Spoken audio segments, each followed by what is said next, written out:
Thanks for tuning in to the Lean 911 podcast, where you'll have a voice directly from the Gemba. I will rely on my 3 decades of Lean successes as well as my failures to answer your most challenging questions regarding your Lean transformation. I'm your host, Mark DeLuzio, President and CEO of Lean Horizons Consulting and the Principal Architect of the Danaher Business System. Looking forward to your questions. Now, let's go to the Gemba. Hi, Mark DeLuzio, episode 82, Lean 911. Subject. I'm calling this episode the Six Sigma Hysteria. Now, I wrote a white paper on this. You can get it on LinkedIn. I also have this, I think, as a chapter in my book, Flatlined. And I want to talk about Six Sigma. And again, I think this goes into the whole notion of how the lean community, the lean continuous improvement community, is kind of destroying itself with overproduction, with misinformation, which I look at that as a defect, and also just misguidance as to how to do the things that need to happen to truly transform a company. Something which I know a fair amount about and have been very successful at that. Uh, I want to go on record by saying that I am not against Six Sigma. I am a green belt. I don't publicize that because of various reasons. One being that I do not want people to think that I support Six Sigma as a either alternative to lean or some semblance of a doctrine. I look at it as a very uh, statistical set of problem solving tools, which is only applicable in very few types of problems. And I know people will disagree with me on that. But I want to take you through my thoughts on Six Sigma and also how we handle this at the Danaher Business System level. When we're creating the Danaher Business System, how do we think about Six Sigma? And what were some of the problems that we had with Six Sigma as we were marching through and developing this thing we call DBS? Okay. So let's let's talk about the origins of Six Sigma. Six Sigma has its roots going all the way back to Walter Schuhart back in the 40s when he developed SPC, statistical process control, which is a part of Six Sigma. But the credit for the modern day, if you will, Six Sigma goes to a guy named Bill Smith at Motorola. And I happened to meet Bill Smith. God rest his soul. I know he passed away some time ago. But George Konensaker at Jake Break, Danaher's Jake Break, sent me out to meet Bill and just talk about what they were doing at Motorola. And I came back with some information, and I guess you can argue he was the guy that created the DMAIC process. Okay, define, measure, analyze, improve, control. Although many other people, like Mikkel, Harry, and others, took credit for developing this. That was a whole consulting industry gone astray, and these guys made a lot of money. But I'm going to talk a little bit more about the consulting industry in this regard in a few minutes. So the DMAIC framework was put in at Six Sigma, at Motorola. And then, of course, Jack Welch comes along and basically institutionalizes Six Sigma for all of GE.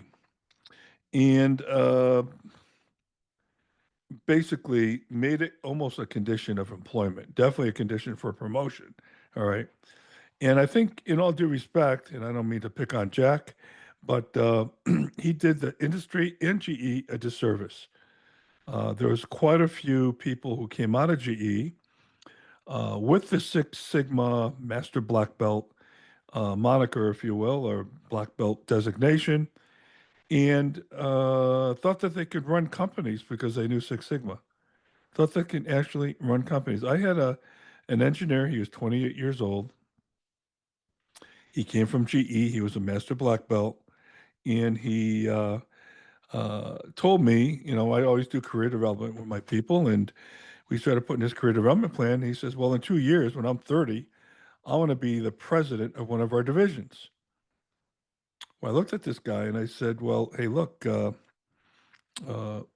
that's great. Let's sit down and talk about your qualifications in order to do that in 2 years. Now, we had an inventory of what a president looks like and all the things that you needed to have. You needed to have financial acumen. You had to have the ability to, have you put a strategic plan together, union negotiations. What about commercial experience? Have you been even on a sales call? And the answer with this guy was no. He was an engineer, manufacturing engineer, good guy and all that. But he had delusions of grandeur as to what that Six Sigma black belt would bring him. And he actually said to me, he said, well, I'm a Six Sigma black belt. Why can't I run a company? Okay. And this is not a one off example. And Jack, I think, put a lot of that, again, I call it delusions of grandeur, into a lot of the GE people who basically thought they were a lot more advanced in terms of the capabilities than they really were. So, as a matter of fact, I had GE as a client, and I went out one time. There were 80 people that wanted to learn cause and effect diagram with the addition of cards, which is not taught in Six Sigma. It's called CDAC. And I had basically 10 groups of 8 people, and each group had their own problem that they needed to uh, solve, and they were going to use CDAC and want to learn the process. So each group had flip charts, and I started talking about problem definition, and they went and defined the problem. And these problem statements were absolutely horrendous. And I said to them, look, guys, I'm not letting you go past into the next step of problem solving until we get a decent problem statement. And, defining a problem is not easy. I have a whole podcast episode earlier on in this podcast about how to define a problem. But these people were really ill equipped to actually define clearly what the problem was.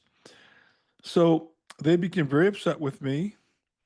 And I said, look, I can't, I'd be negligent. It'll be malpractice if I let you guys go forward with that type of problem statement. So I did some more training on problem solving. It took us almost the first full day to get problem statements that I was at least happy with. There were a couple I wasn't totally still happy with, but in the spirit of moving on, I had to move on.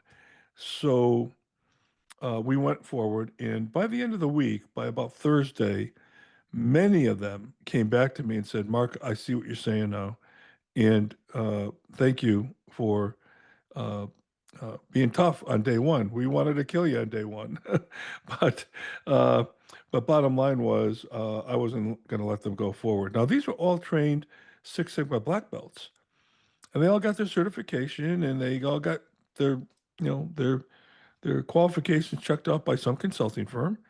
I don't know who, but it wasn't good.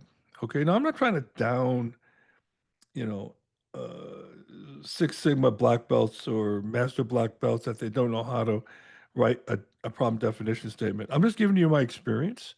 And in this case, this was not well done, and they were ill prepared to even start the very front end of the problem solving process. Okay, so Jack Welch institutionalized, Six Sigma at GE, did a disservice. Now I happen to know people who I know very well, who said that if and they actually started with Shingijutsu, where we started in Indiana in 1987, sometime in the mid 80s, mid 90s, they started with Shingijutsu in aircraft engines, and I was told that they told me that if Jack Welch knew they were using Shingijutsu and doing TPS, Toyota Production System, Lean. Uh, he would have fired them. Okay. And you got to remember, Jack used Six Sigma as a big marketing tool for the stock as well. Okay. So this whole, you know, rising of Six Sigma at GE to me was a big distraction, and also ill-founded that one tool was going to drive all kinds of great nirvana and global wonderfulness. It wasn't going to happen. Okay. And I think GE eventually learned that. So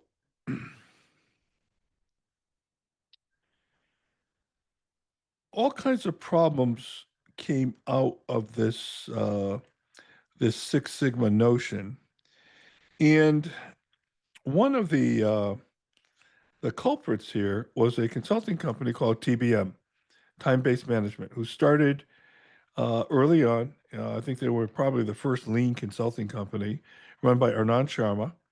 And ironically, Sharma had a relationship with Iwata, who was the founder of Shingijutsu. And if you know Shingijutsu, Iwata, we brought them into Danaher in 1987. We were the first company at Danaher's Jake Break to bring them in. It was Iwata and Chihiro Nakao and others. And these were the original lieutenants that worked directly for Takeshi Ono. Okay. So we were learning the Toyota production system right from the horse's mouth.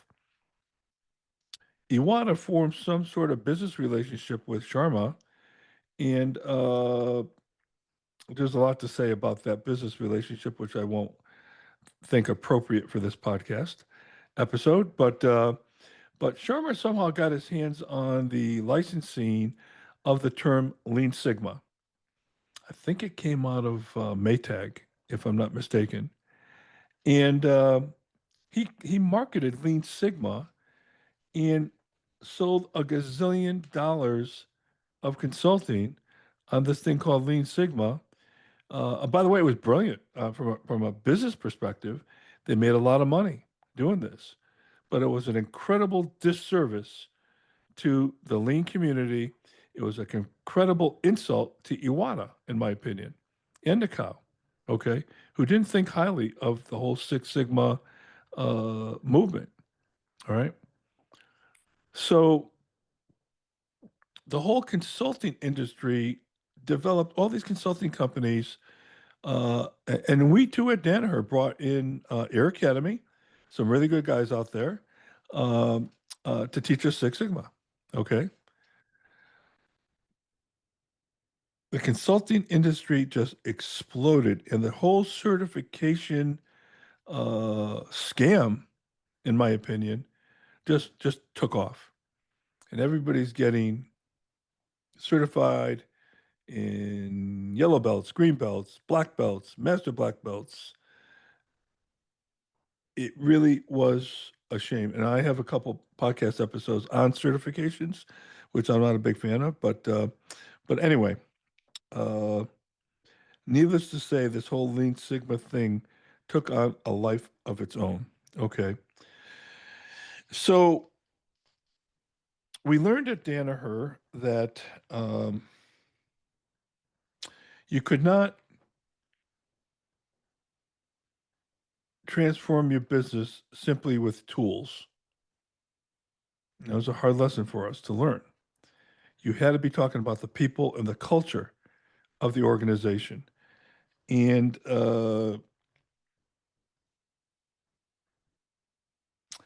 I tell the story about two homes I had built. They were all built with exactly the same materials and same tools. One home was horrendous as far as quality goes. The roof leaked, the basement leaked, had all kinds of electrical problems. Okay.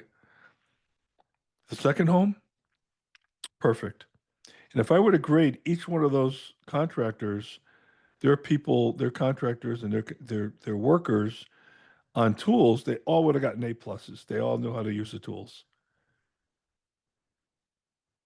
But one home's quality was awful, horrendous, and the other was superior. Okay, why is that, do you think? All right. So it's not about the tools. So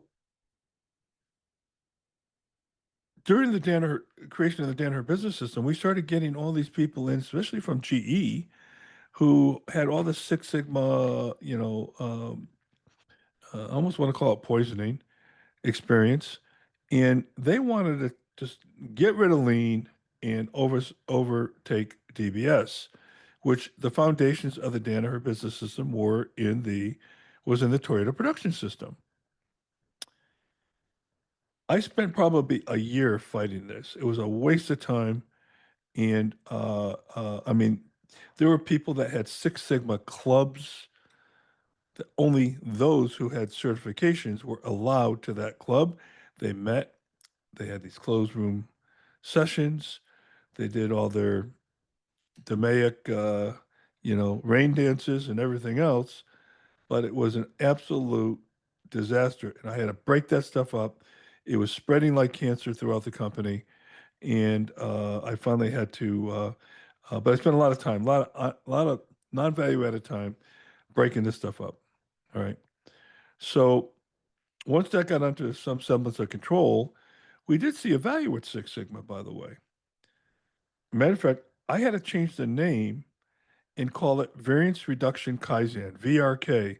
I did not want the moniker of Six Sigma to show anywhere in the Danaher business system, only because it would have resurrected itself, and all of a sudden you're back to fighting some more fires. So we call it variance reduction because I do think there's some value in Six Sigma for specific types of problems, but not every problem. And one of the problems that we had at General Electric and other places was they were trying to solve every problem with the same set of tools.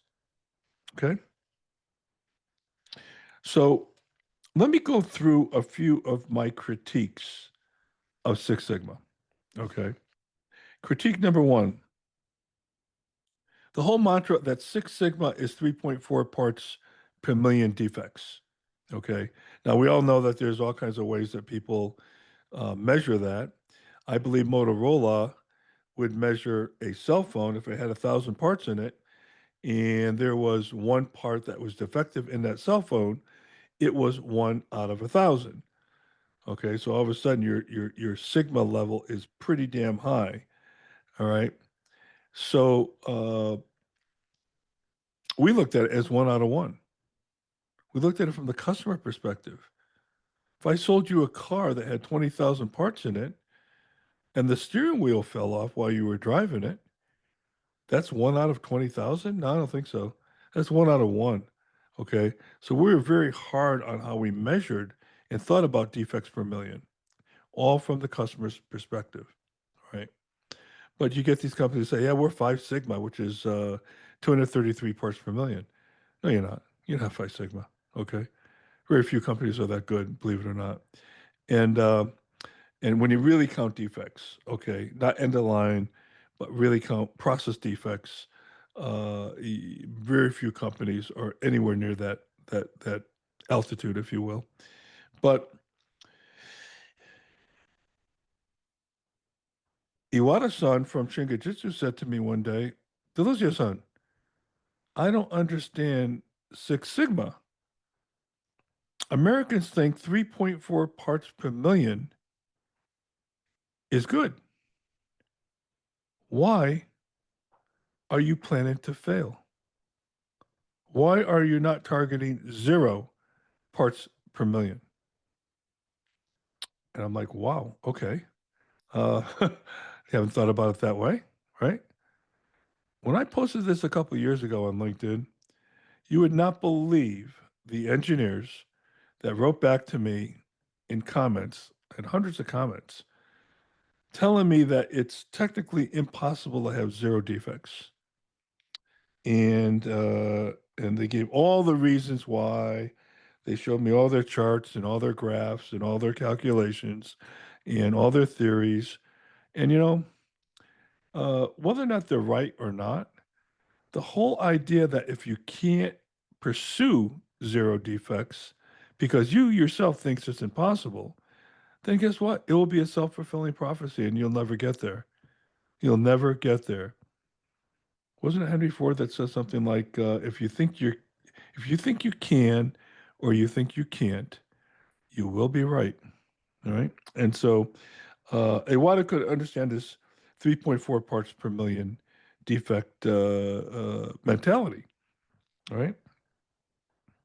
As a matter of fact, I did some math and based on the time when I did this math, if airlines flew at a Six Sigma level, we would have roughly 115 crashes a year somewhere on this earth. 115 airplanes would crash. That's like one almost every 3 days. Okay. They would crash if we flew at Six Sigma, right? So that's critique number one. And remember, with lean, we're trying to eliminate defects through Pokeyoke and Chidoka. We're trying to eliminate defects altogether, where the process cannot make a defect. To me, the most valuable part of any process, isn't to make parts or on time delivery or, yeah, we got to do all that stuff. To me, a process should be the vehicle we use to expose problems because we know we're not going to be perfect. Okay, so I want to know where those problems are and then attack those issues accordingly as we move through.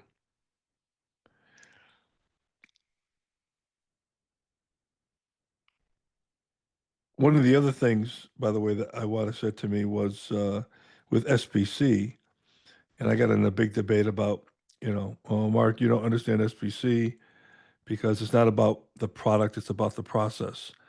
Okay, although you do use your product as somewhat of a gauge to determine your process. Okay, so we were checking with a go no go gauge, a machine part, 1 out of 15, and Iwata said to me, DeLuzio-san, uh, why are you only checking 1 out of 15? And I explained to him,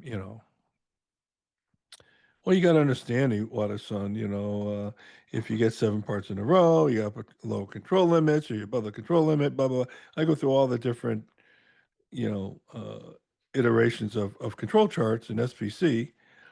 And he looked at me and said, well, DeLuzio-san, but what about the other 14? You're not checking them.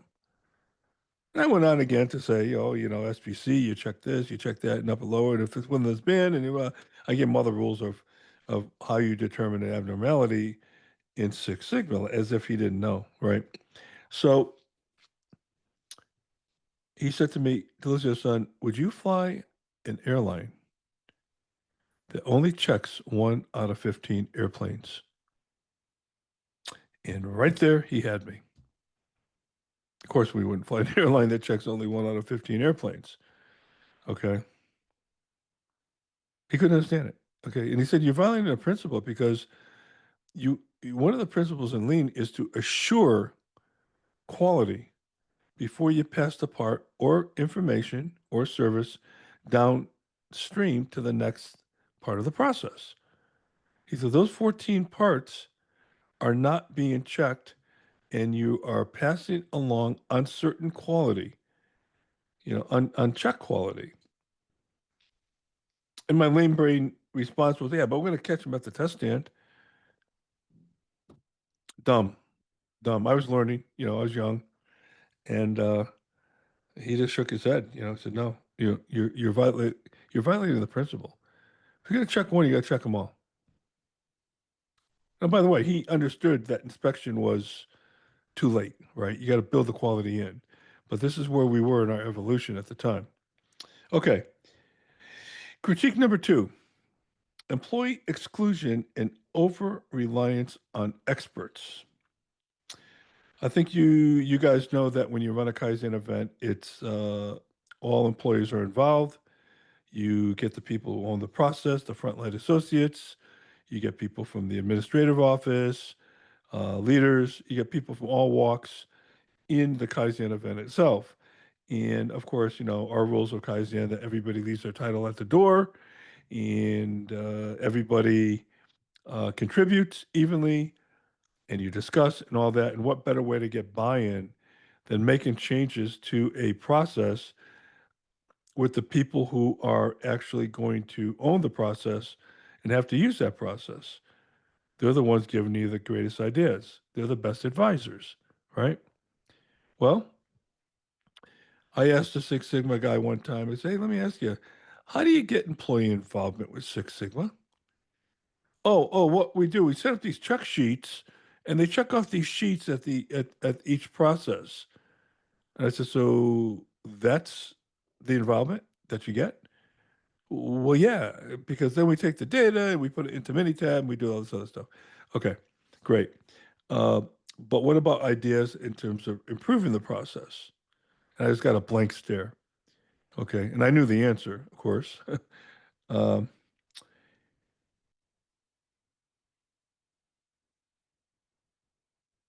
Six Sigma is complicated. Statistically, it's complicated. Not everybody has the acumen to be able to do all the statistical math and understand all the formulas and all the charts and ANOVA and all these other things that we do, right?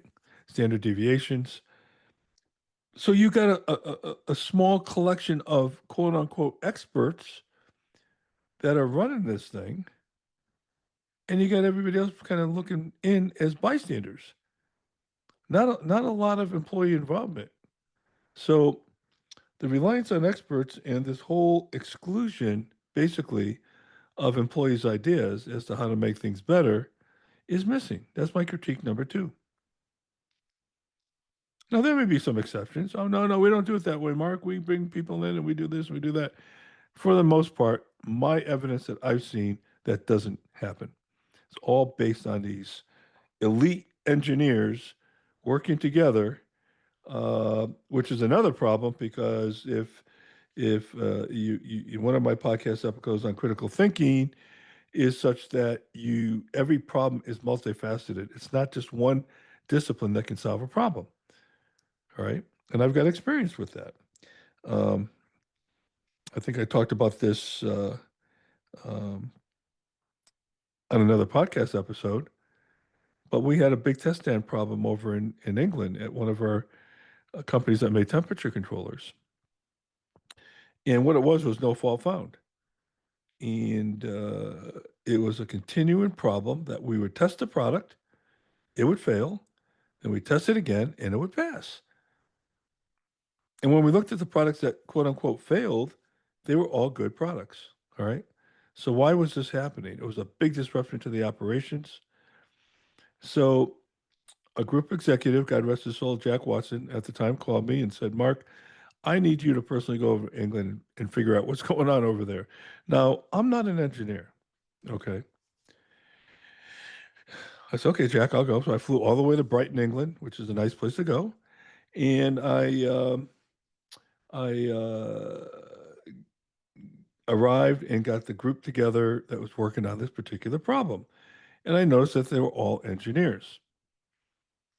So I said, have you guys brought the operators involved in this? And the response was, well, no. I mean, what do they know about this? They're just the operators.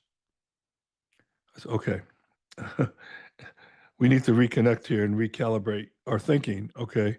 So I held a CDEC, again, cause and effect diagram with the addition of cards. And I got operators in the room. I got the engineers. I got other people from outside of engineering involved. And as I'm going through the fact cards on CDEC, and this is where you can put down any idea, any thought, any opinion, data, suspicions, whatever. So we lay out all these fact cards. And one of the operators said on one of the cards, this problem never happens on the weekend. And that really struck me. I said, whoa, okay, time out. This problem never happens on the weekend. Okay, tell me more about that. Well, when we run on Saturdays, we never have this problem. Well, what's different about the weekend versus during the 5 days during the week? And we found out through a lot of questioning and investigation, the adjacent factory next door to us that shared a wall with us, if you will, wasn't our factory. It was some other company. During the week, they only worked 5 days a week. They didn't work on the sixth day, and they had a process that had intermittent. They ran intermittently, and when they did run it, it produced EMI, electromagnetic interference, with our test stand. So I called up the VP of operations. We went over. We were on a phone, back and forth. Okay, he's running it now. It failed. Okay, test it again. It passed, right? All of this, it was definitely that EMI. So that what they did is they shielded the test stand so it wouldn't be interfered with this EMI that was intermittent. Okay. An operator was the one that led us to this. Now, this problem was going on for like 3 months, and the engineers couldn't figure it out. Right. All I did is ask the people who do the work. Tell me what you know. Okay. Anyway, that's what I'm saying. Excluding operators and only, elite engineers trying to solve these problems doesn't work all the time, guys. The critique number 3, the certification culture where everybody's getting certified, millions of dollars spent on this. It was a big industry. It still is to some degree. Now it's like I'm getting my lean certification. I'm getting my, and I've been to a golf school. I've been to a 3-day golf school. I got a certificate from that school. I guess you can say I'm certified. Okay. Have any of you guys out there ever seen me golf? I'm sorry. The certificate means nothing. You can't really learn how to play golf or anything else for that matter without really doing it. You can't learn to fly an airplane by watching a video as to how to fly an airplane. You got to get in the cockpit and actually fly it, right? So this whole thing about certification, uh, it's a shame. And again, my view on certifications, whether you're certifying yourself as a company with like the Shingle Award or you're certifying yourself, is you develop this I've arrived type of attitude. Ah, look, I got my certificates right up there on the wall. All my certificates back there on my wall. Okay. My college degrees and my Apex, my CMA, Certified Management Accountant. I would say all of those combined probably accounts for 5% of what I know. Okay. I'm proud of those certificates, right? Because I put a lot of work into them and it set me up in terms of, taking the next step. But I never once thought I was God's answer to accounting or to production and inventory management or to marketing or to business with my MBA. I never once thought that. But I've met people who actually thought that they've arrived because I got my certification in Lean or my certification in Six Sigma or my certification in Lean Sigma, whatever the hell that is. I still don't even know what that is. I really don't know what Lean Sigma is, okay? Uh, and how they even go together, okay? So the whole certification culture was like a cancer, in my opinion, and it wasn't good. And again, it contributed more to the haves and have-nots, right? Right. Talked about this earlier. Critique number 4: using the wrong tool for the wrong problem.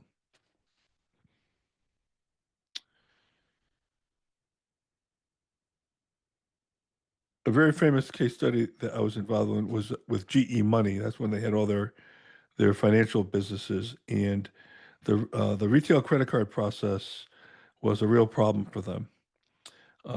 So when I first started the program, they had a 63-day lead time. We value stream math this thing. It was very complicated. A 63-day lead time by the time they got an order to the time the customer made a first transaction on the credit card machine. 63 days. Now think about this. You open up a jewelry store or a restaurant and you go to GE for a credit facility, but you got to wait 63 days. Guess what? You're out of business, especially today when everybody's using credit cards, right? So we got to get that down, right? They said to me, Mark, do you want to see the Six Sigma work that was done on this? Like, yeah, sure, show it to me. So, I failed to say that that 63-day lead time really accounted for about an hour's worth of processing time to take an order, underwrite it, process it, and all that stuff, right? Yeah, sure. Show me the 6 month. They brought me over a stack. Oh, I don't know, maybe 8 to 10 inches high, of 8.5, 11 by 11 paper, filled with statistics and data and calculations. And I look, they set it down right in front of me. And first of all, I'd still be there now. And that was several years ago, reading that document. Okay. I said, look, I'm going to put this aside. What I found out was that document, that Six Sigma work, was trying to take 2 hours down to 1 hour. That wasn't the game. I'm not saying that's a bad thing to do. That's not the game. The game was the lead time, which nowhere was considered in this process of Six Sigma that they were using. Okay. We ended up getting it down to 1 day. Okay. Actually, 3 days shipped by ground, 1 day shipped by air. Okay. That division, GE Money division, improved their first year revenue by close to $250 million because customers weren't leaving them. During that 63-day window, they left and went to somebody else. I can't wait for you guys. Almost $250 million of additional revenue. Matter of fact, the guy that ran it uh, got promoted to officer. Okay, and they did a video on it. They presented this to Wall Street. Harvard Business Review wrote about it. So, this was a very big landmark case. Okay,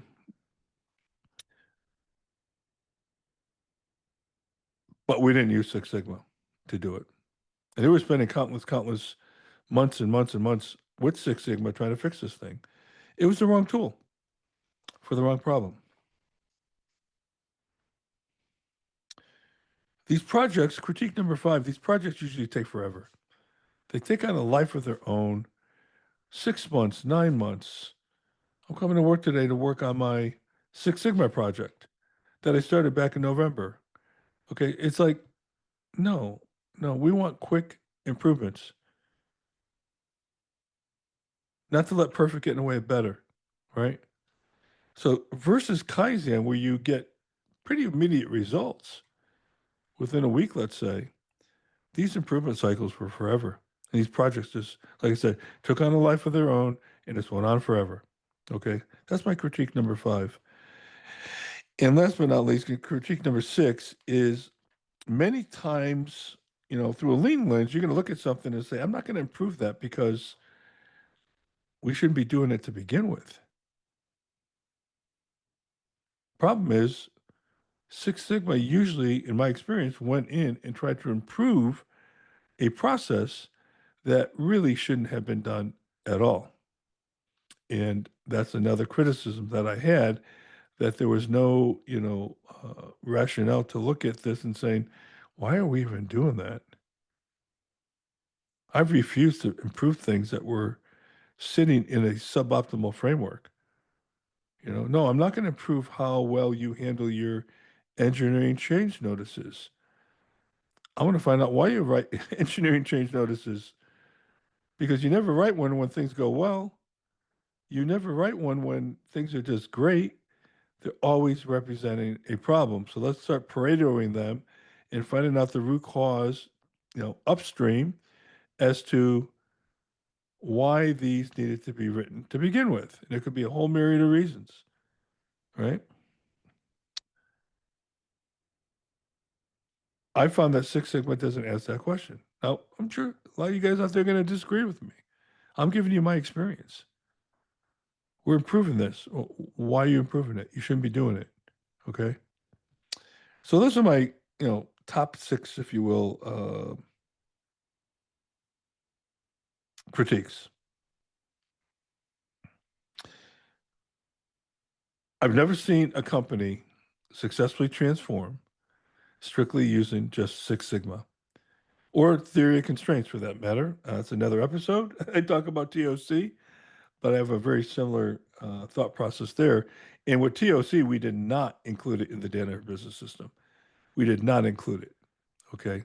It was so contrary to lean thinking that we just kept it out altogether. That would have been a disaster for us. Um, but corporations still love Six Sigma.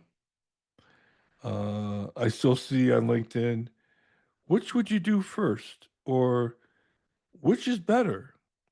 What's more, you know, optimal, lean, Six Sigma, or theory of constraints? Okay, I see these all the time. We're still having these ridiculous discussions after all these years. I'm going on 4 decades, by the way, of doing this, and we're still having the same discussion. The consulting industry really corrupted a lot of thinking out there. All right.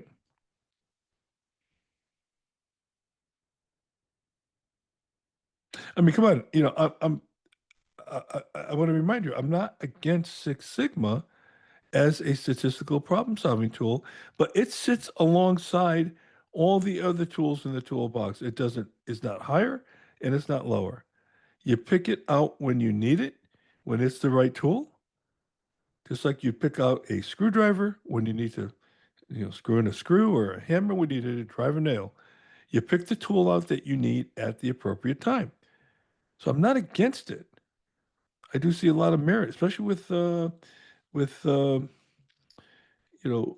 more complex problem where you need to do, for example, a design of experiments to find the right, combination of pressure, heat, temperature, time. Um, you know, I don't see anything wrong with it. I do see it though as a problem when we make it an ideology. When we put it up on a pedestal and we pray to it every day. That was just wrong. And I hope companies can find their way out of this trap and stop listening to consultants who think that they can solve the world's problems with Six Sigma. First question I would ask you is, show me a company that's done so.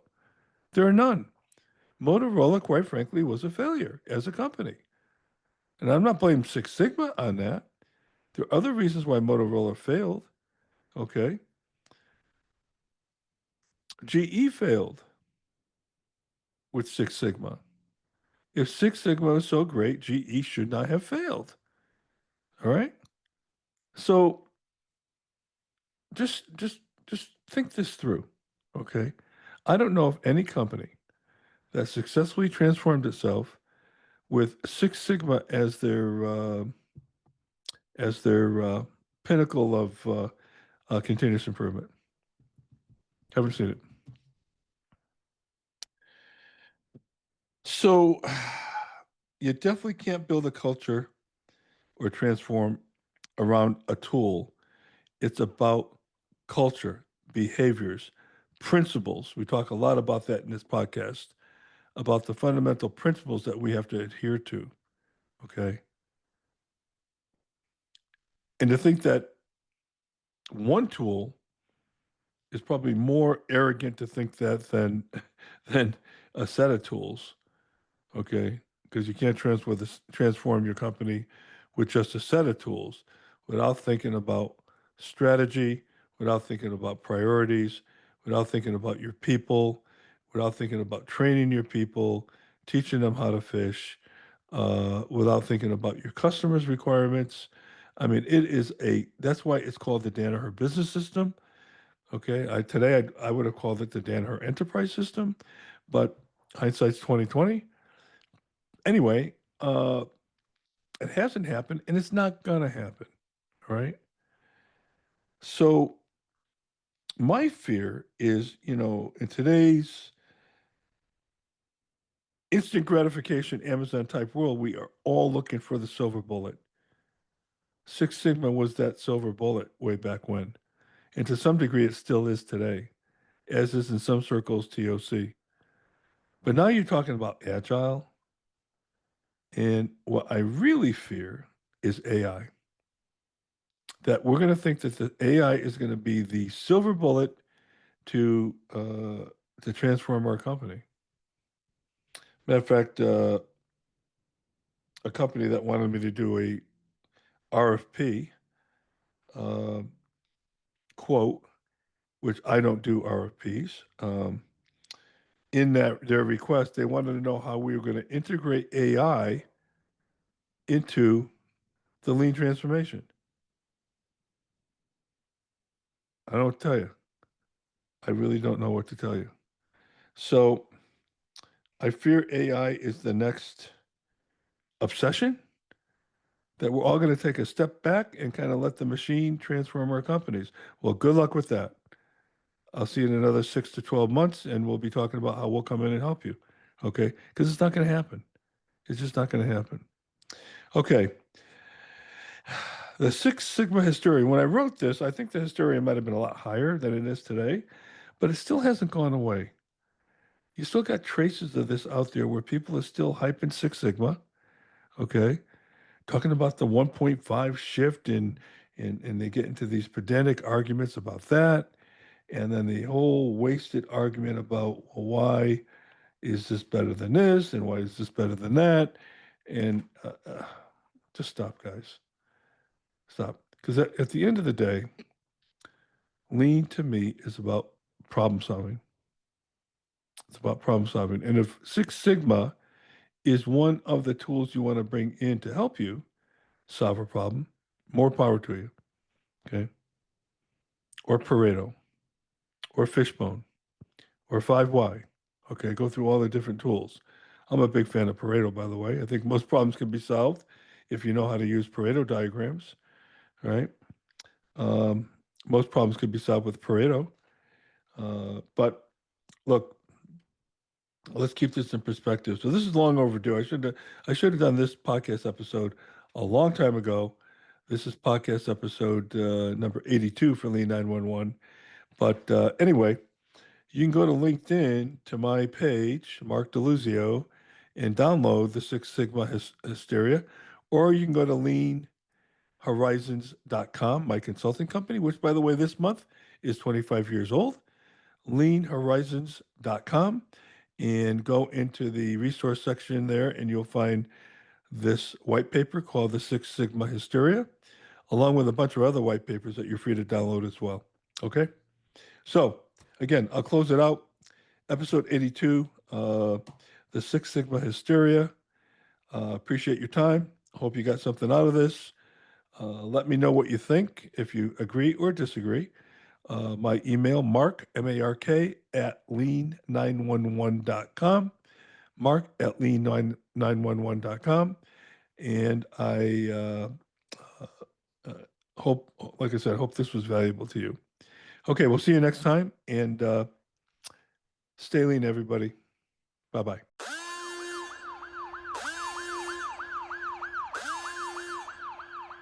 Thanks for listening to the Lean 911 podcast. I'll be happy to address your questions or feedback on future episodes.